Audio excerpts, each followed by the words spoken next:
سحر کا وقت تھا، معصوم کلیاں مسکراتی تھی۔ حضرت عائشہ خود گواہی دیتی ہیں سب سے زیادہ حضور حضرت فاطمہ سے پیار کرتے ہیں۔ چھوٹی عمر تھی تو جناب خدیجہ، یہ ذرا انداز دیکھیے گا بیٹی کی محبت کا۔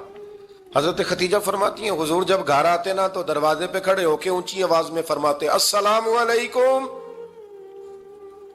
کہتے ہیں حضور نہ سلام لیتے، میں جواب دیتی اپنے گھر حضور آئے ہیں پر نبی پاک دروازے پہ ہی کھڑے ہیں۔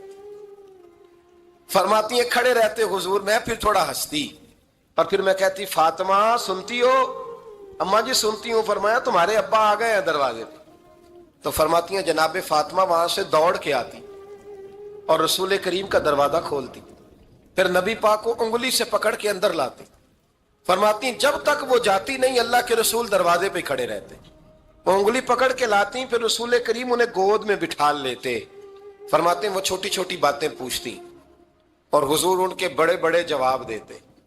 وہ چھوٹی چھوٹی باتیں، بچپن کی ایک بات لکھی ہے ہمارے محدثین نے، ایک دن چھوٹی عمر میں، بالکل چھوٹی عمر میں حضرت فاطمہ نے پوچھا یا رسول اللہ میں اپنے رب کو کب دیکھوں گی؟ اللہ اکبر، عمر چھوٹی اور بات بڑی کر دی، میں کب دیکھوں گی؟ تو حضور نے فرمایا فاطمہ بڑی جلدی، رب کریم تمہیں جنت میں لے جائے گا اور ساری جنتی عورتوں کی سردار بنائے گا اور پھر میرا رب تجھے اپنا دیدار بھی کرائے گا۔ تو جناب فاطمہ تو زہرا رضی اللہ تعالیٰ عنہا چھوٹی چھوٹی باتیں کرتی ہیں۔ حضرت خدیجہ کہتی ہیں جب چلے جاتے نا حضور تو میں پھر بلاتی، میں کہتی ادھر آنا فاطمہ، کیا باتیں کر رہی تھی اپنے ابا سے؟ تو کہتی پھر وہ مجھے بتاتی بھی اور راضی بھی ہوتی۔ یہ سلسلہ آخر تک چلا، یہ حضرت فاطمہ سے راز کی باتیں کرنا حضور کا آخر تک چلا۔ بخاری مسلم میں حدیث، وہاں راوی حضرت خدیجہ ہے، یہاں راوی حضرت عائشہ صدیقہ ہے۔ جناب عائشہ صدیقہ کہتی ہیں حضور کے وصال ظاہری سے کچھ دن پہلے خود نبی کریم علیہ السلام نے حضرت فاطمہ الزہرا کو بلایا، اور جب وہ آئیں تو کہتی ہیں ان کو میں نے آتے دیکھا تو میں نے پھر حضور کو ان کے استقبال کے لیے کھڑے ہوتے بھی دیکھا، پھر حضور نے ان کا ماتھا چوما، جہاں بیٹھے تھے وہاں بٹھایا، پہلو میں بیٹھ گئے اور فرماتی ہیں پھر باپ بیٹی باتیں کرنے لگے۔ میں کوئی چیز بنا رہی تھی تو جناب عائشہ کہتی ہے میں نے دیکھا کہ حضور نے ان کے کان میں کوئی بات کہی تو جناب فاطمہ رونے لگ گئی، پھر حضور نے کان میں کچھ کہا تو وہ مسکرانے لگی۔ کہتی ہیں حضور وہ بات کر کے تشریف لے گئے، فاطمہ بھی بیٹھی تھی، میں آئی، میں نے آ کے کہا کہ فاطمہ بتاؤ نبی کریم علیہ الصلوۃ والسلام نے آپ سے کیا کہا؟ کبھی ہنستی تھی کبھی روتی تھی، تو فرمایا حضور نے منع کیا ہے، یہ میرا اور میرے نبی کا راز ہے، میں حضور کی حیات ظاہرہ میں یہ بات کسی کو بتا نہیں سکتی۔ فرماتی ہیں کہ فاطمہ سے تو میں نے پوچھ لیا پر حضور سے پوچھنے کی تو ضرورت ہی نہیں تھی نا، لیکن وہ راز کی بات تھی۔ کچھ دن گزرے تو حضور بیمار ہو گئے، پھر کچھ دن گزرے تو حضور کا وصال ہو گیا۔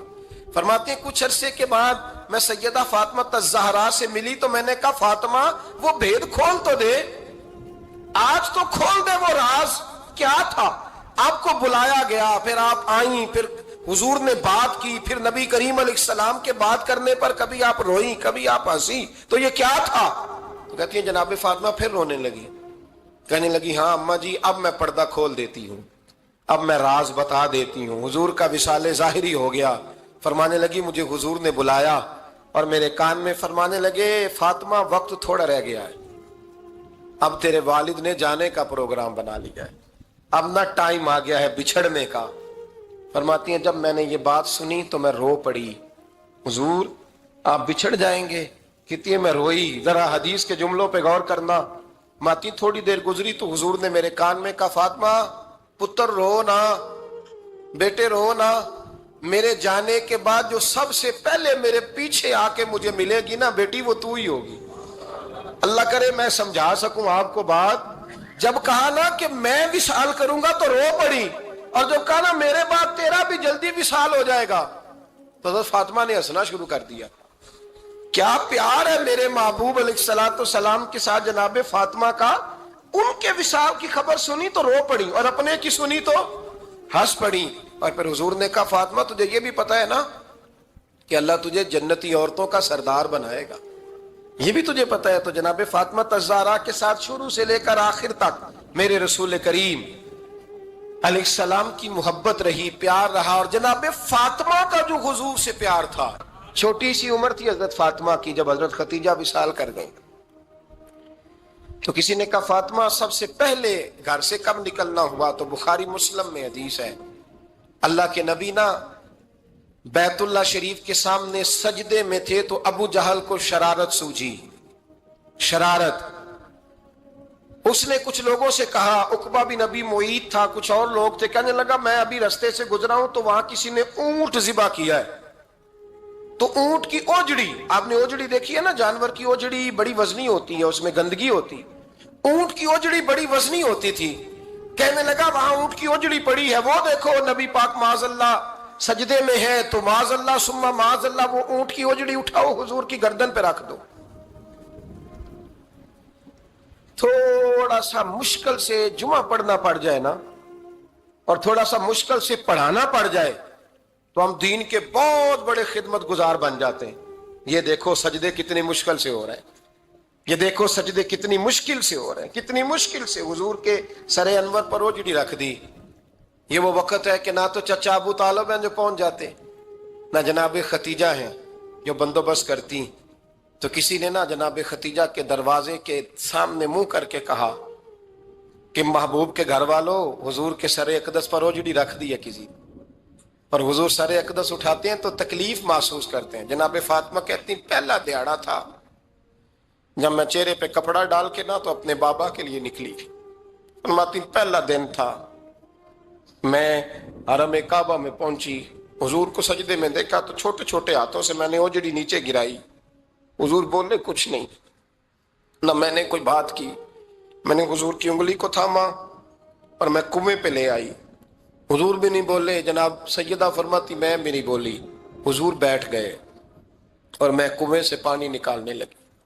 میں حضور کی زلفیں دھوتی جاتی اور حضور روتے جاتے، زلفیں دھوتی جاتی اور حضور روتے جاتے. پھر حضرت فاطمہ نے جب حضور کی زلفیں دھو لی تو ہاتھ اٹھائے، کہا اے اللہ کہ جنہوں نے میرے بابا کو تکلیف دی ہے نا ان کو برباد کر دے. میں رات روایت پڑھ رہا تھا مشکات سے تو میں حیران ہو رہا تھا کہ یہ عجیب منظر ہے، یہ عجیب منظر ہے کہ جب طائف والے پتھر مارے اور نبی کریم علیہ السلام سے حضرت زید بن حارثہ کہ حضور دعا کریں گے تباہ ہو جائے، تو نبی پاک کہ نہیں زید میں نے نہیں ان کے لیے تباہی کی دعا کرنی، یہ نہیں ٹھیک ہوتے تو ہو سکتا ہے ان کی نسلیں ٹھیک ہو جائیں. اور جب احد میں وہ لوگ پتھر مار کے دانت شہید کر دیں، حضرت ابوبکر صدیق جیسی ٹھنڈی طبیعت کا آدمی عرض کرے حضور دعا کریں گے تباہ ہو جائے، تو حضور نے فرمایا اللہم اہد قومی فإنہم لا یعلمون، یا اللہ میری قوم کو ہدایت دے، یہ جانتے نہیں یہ کیا کر رہے ہیں. حضور نے کبھی بھی کسی کے لیے دعائے ضرر نہ فرمائی. لیکن آج یہ عجیب منظر ہے، شاید یہ واحد وہ وقت ہے کہ جناب فاطمہ الزہرا نے جب کہا نا کہ اے اللہ انہیں برباد کر دے جنہوں نے آج میرے والد کو تکلیف دی ہے، حضرت فاطمہ کی دعا سن کے تو حضور نے بھی ہاتھ اٹھائے، کہا اے اللہ جیسے میری بیٹی کہتی ہے نا ویسے ہی کر دے، اللہ کر دے انہیں برباد. فاطمہ جیسے کہتی ہے ویسے، اللہ کرے آپ کو سمجھ آئے میری بات کی کہ وہاں جہاں شدید تکلیف دی گئی وہاں حضور نے کسی کے لیے ایسی دعا، اور یہاں فرمایا اللہ جیسے فاطمہ کہتی ہے ویسے. اللہ اکبر.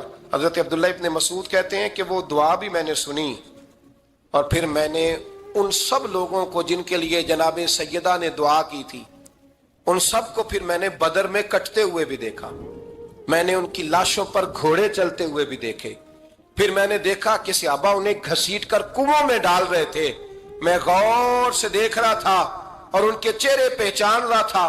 تو مجھ سے کسی نے کہا عبداللہ تم کیا غور کر رہے ہو؟ تو میں نے کہا میں غور کر رہا ہوں یہ وہی ہیں سارے جن کے لیے سیدہ فاطمہ نے دعا کی تھی کہ یہ برباد ہو جائے، یہ وہی ہے میرے رسول کریم علیہ السلام کی ہر تکلیف کو جناب فاطمہ نے اپنی تکلیف سمجھا، ہر تکلیف کو.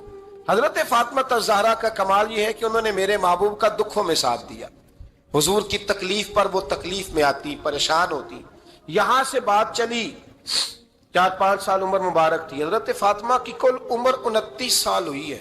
حضور کی عادت مبارکہ تھی جب سفر پہ تشریف لے جاتے تھے تو سب سے آخر میں سیدہ فاطمہ کے گھر جاتے، واپس آتے تو سب سے پہلے سیدہ فاطمہ کے گھر جاتے. مولا علی کہتے ہیں ایک دن میں نے عجیب نظارہ دیکھا، نبی کریم